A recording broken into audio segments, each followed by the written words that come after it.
Hello and welcome to some more Star Citizen. I wanted to have a bit of a ramble about a load of different subjects, including Alpha 4.0 being Wave 2 now. It's got a load of problems with that patch. There's a load of extra stuff in there.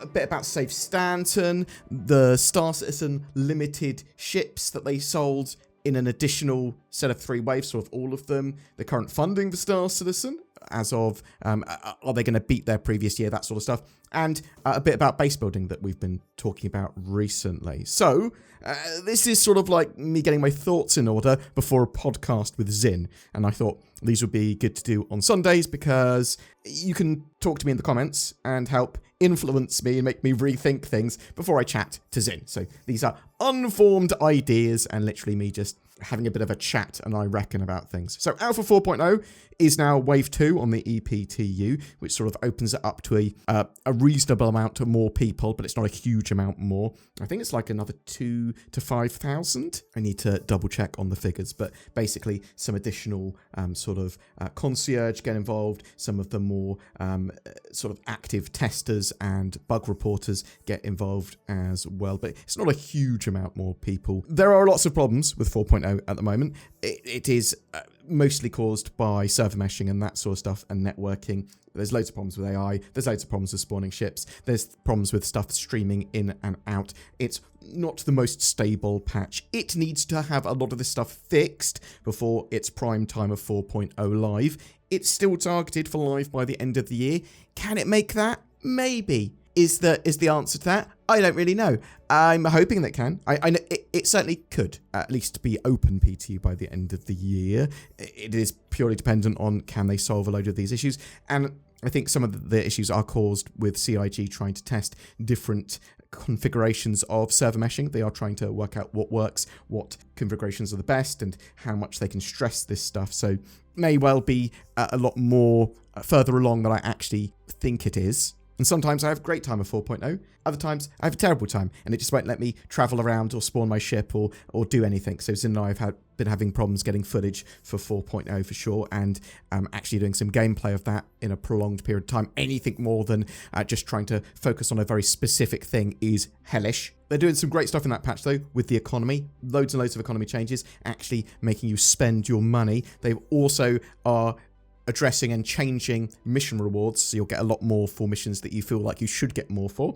That's the way it sort of looks at the moment. So yeah, the big mission reward overhaul for effort being rewarded. The captain's quarters for the Polaris is also now in with the latest patch, but yeah, 4.0, lots of issues still. It's going to go to wider and wider PTU over the next couple of weeks. It will move pretty fast now, and if the bug fix gods are willing, then we'll have live by the end of the year. I'm sort of interested to know what other people think. Am I crazy for thinking that? Also, Chapter 2 of Safe Stanton will begin when 4.0 goes live. So we've had Chapter 1 so far. We're still in Chapter 1. You can do all of the first 4 phases of Safe Stanton in the current live build, and you might want to because they're pretty cool missions, but they're a one-and-done narrative event, sort of introducing pyro and jump points and that sort of stuff, introducing 4.0. So once 4.0 starts, that goes away. You can earn some permanent rewards by doing Chapter 1. And if you then do Chapter 2, which is going to be releasing with 4.0, then you get some additional permanent rewards. If you do all of them,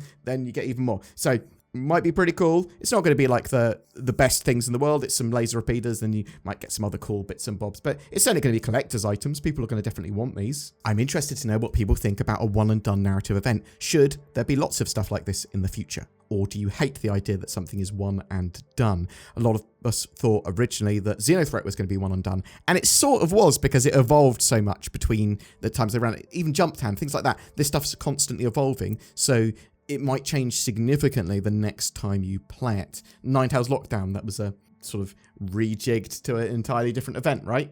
I think I really like the idea of it. I want accessibility at all levels to these events, though, because some of these missions are like, fight this Idris. You have to sort of assault it and board it and take the captain out or blow up the Idris. Very cool. Very hard to do solo or in a small group. So yeah, curious about other people's experiences with that.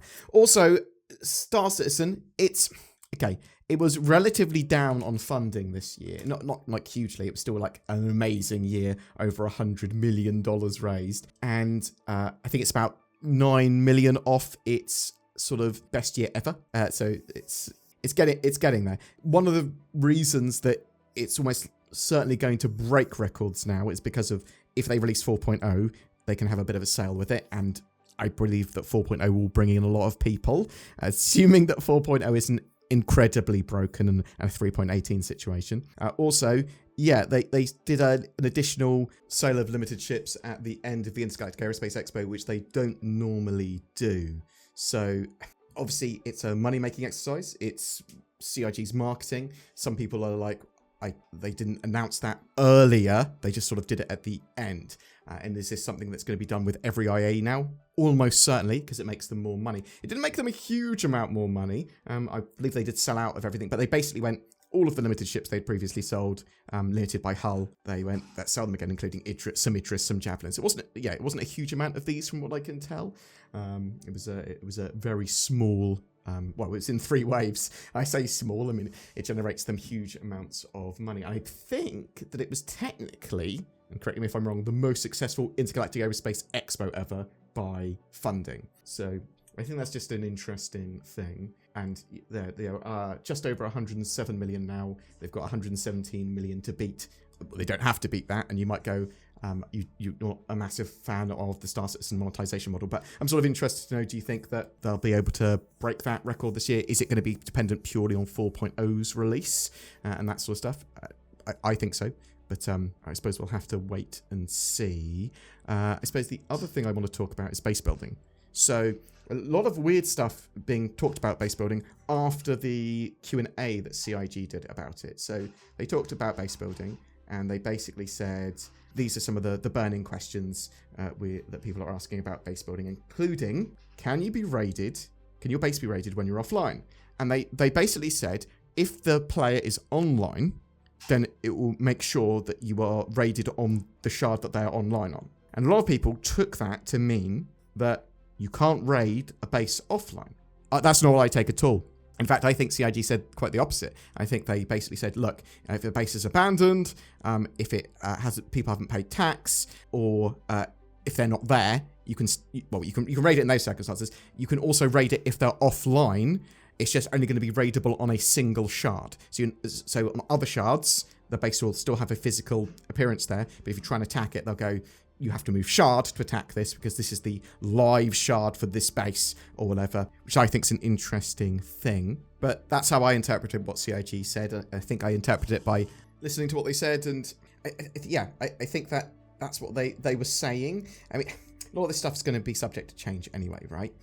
I'm interested to know what people think about the raiding of bases. Obviously, you won't be able to raid bases in safe zones, places that have planetary tech, basically, planetary defense tech. So if you pay UEE taxes and you build your base in a UEE zone, for the most part, you should be 100% safe with your base there. But if you build it in Nyx or Pyro, you will have to compete for planetary defense tech, and if you don't have it, then you'll have to build your own defenses, and your base can be raided, whether you're online or offline, but only on a specific shard.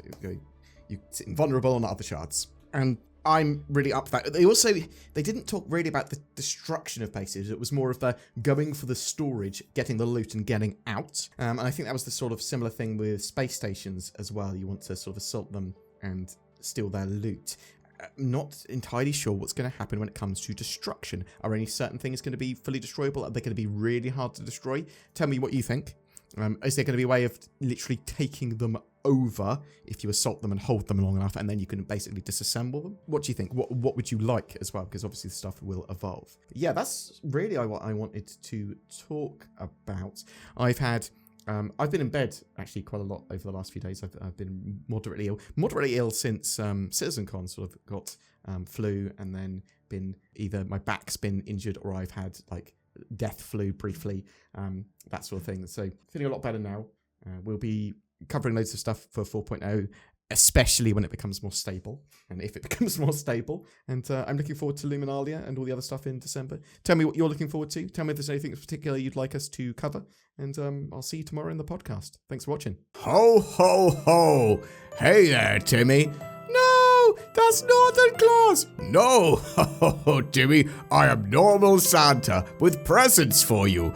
You're really a normal Santa? Yes, why would I lie about that? I'll have the one on the left. There you go, Timmy. Open your lovely box of spiders. Ah, this? So do I, Timmy. That's why I would have picked the other box, which was full of NordVPN. Ho, ho, ho. Use the links below to get nordvpn.com/BoredGamer and help protect yourself online, but also give you better accessibility. It should be part of your Christmassy toolbox. Merry Nordmas, one and all.